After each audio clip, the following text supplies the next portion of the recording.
Don't be a know-it-all. It turns out that there's many times if we're not careful, we'll think we know the answer to something before we even begin investigating. I've had cases where we've been at crime scenes and a senior partner, on the basis of maybe his 25-year experience doing this, will make a quick decision. Oh, I think it's so-and-so, or I think it's her boyfriend who did it. Really? We haven't even started to collect the evidence yet. We haven't even started to chart the potential suspects, and you think you already, listen, bud, I've been doing these kinds of cases for 25 years. I know when I see it. Now, that person might be right about his inference, but you don't begin by thinking you know the answer to something.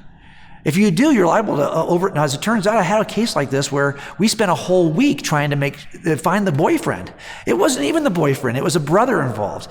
So you could be very careful about thinking you know the answer before you begin. You have to kind of start by presuming nothing. Start by just looking at the evidence and letting the evidence speak for itself. Now, I say this only because you probably know somebody in your life who has some presupposition which already excludes the Christian worldview.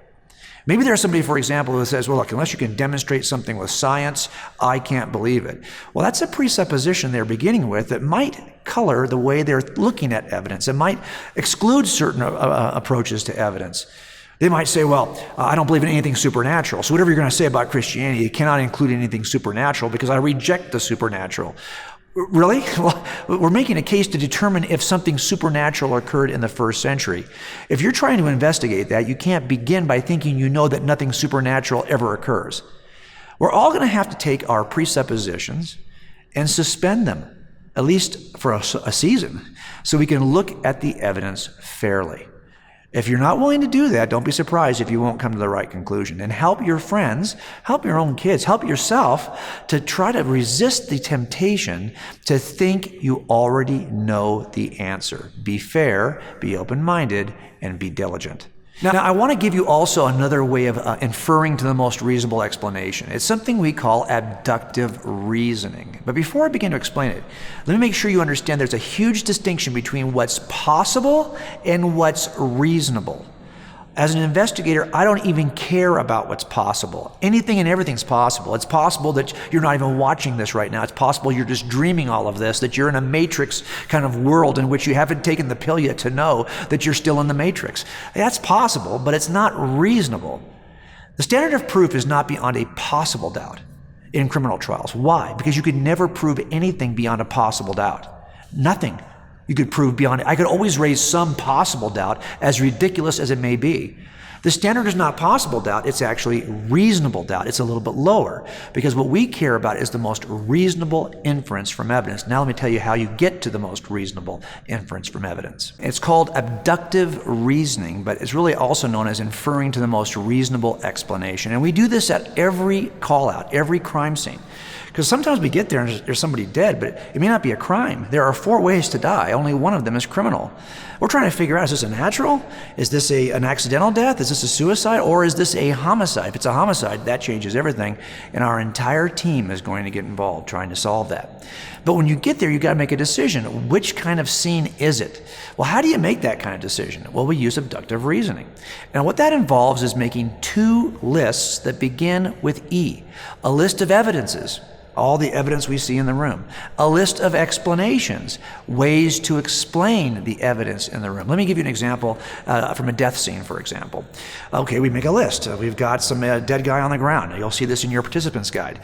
We've got a dead guy laying on the ground. And so far, with what little we have, if there's nothing else there, just a dead person laying face down, well, how do we know what kind of death that is? That could be one of those 4 deaths. Well, we list the evidence. And as the scene is different, if there's a stab wound, or if there's a gunshot wound, or if there's a piece of evidence at the crime scene, we will start to cross out those explanations that don't make sense given the evidence in the room.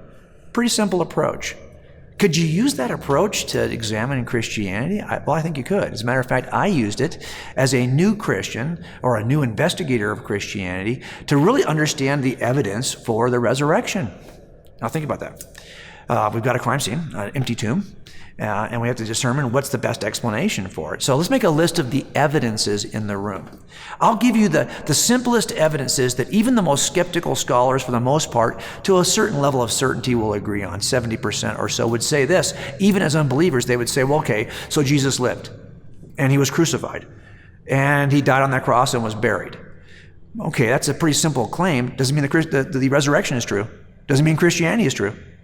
Okay, we'll add something to that. How about the fact that there's an empty tomb? Oh, okay, but that doesn't mean Christianity is true. I could explain the empty tomb some other way. Okay, how about this? The disciples, they seem to believe that Jesus actually rose from the dead. They reported it, and they lived their lives as though they believed it. Okay, that's fine, but that doesn't mean Christianity is true. Lots of people believe all kinds of crazy things. How about this? They actually were they were transformed after seeing the risen Christ. I mean, they were so adamant about their beliefs. Within 4 or 5 generations, the entire Roman Empire was being affected by Christianity. That still doesn't mean Christianity is true. Okay, but that's at least the minimal evidence. That's just some simple evidence in the scene that we have to explain. Well, there are a number of ways to explain that evidence. It might just be true. It might just be exactly as the Gospels reported it. The Gospels might just be accurate. As a skeptic, I don't think so.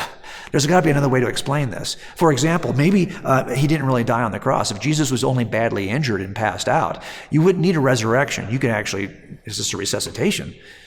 Maybe they hallucinated this. Maybe they lied about it. Maybe there was an imposter involved. Maybe this thing was a story that was changed over time. Do you see how I could offer a number of other explanations for the basic evidence surrounding the resurrection? Well, now we get to employ abductive reasoning. We simply ask the question, do these explanations work given the evidence we have in the room? Now, in your participants guide, you're going to see why I think each of the non-Christian explanations, the naturalistic explanations involving no miracle, involving no resurrection, why each of those doesn't work. They are all fatally flawed. And I want to encourage you to look through the participants guide to see why each of these doesn't work. Well, then you're going to eventually get to the Christian explanation. And I would have told you, though, as an atheist, that doesn't work either. It's also fatally flawed, I would have said. And you, well, why? Well, because it involves and requires a supernatural event called the resurrection. And I would have said, hey, you cannot include supernatural events in history. That's not history. History does not involve miracles. If you read an ancient account about something and it involves a miracle, you're now talking about mythology, not history. It's a category difference. So I would have said, no, I'm out. But now we go back to the first principle we talked about in this session, your presuppositions. Be careful about presuming you know for sure that nothing supernatural can ever occur. You don't know that for sure. And if you presume that, then of course everything seems silly if it involves a miracle. But what if that's just your bias, your presupposition talking? We said you've got to suspend presuppositions. If you do that, you'll see that the Christian explanation is by far the most robust and efficient way to explain the basic pieces of evidence in the scene. Now, I've given you 2 skills that I think you can actually use going forward.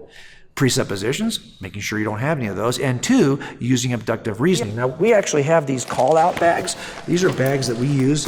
I keep my gloves in here, you name it. Everything I need, my camera's in here, flashlights are in this bag. I've had a bag just like it for well over 15 years. And every time I wear it out, I just buy another one just like it. And what do I put in here? I put in here all the stuff that'll help me solve cases. Well, I've just given you 2 skill sets that you can put in your call-out bag. 1, be careful of presuppositions, and 2, use abductive reasoning to determine what's true. And those are skills you can take with you as you investigate any claim going forward. Those are new skills, new tools for your call-out bag so you can be the best Christian case maker God has designed you to be.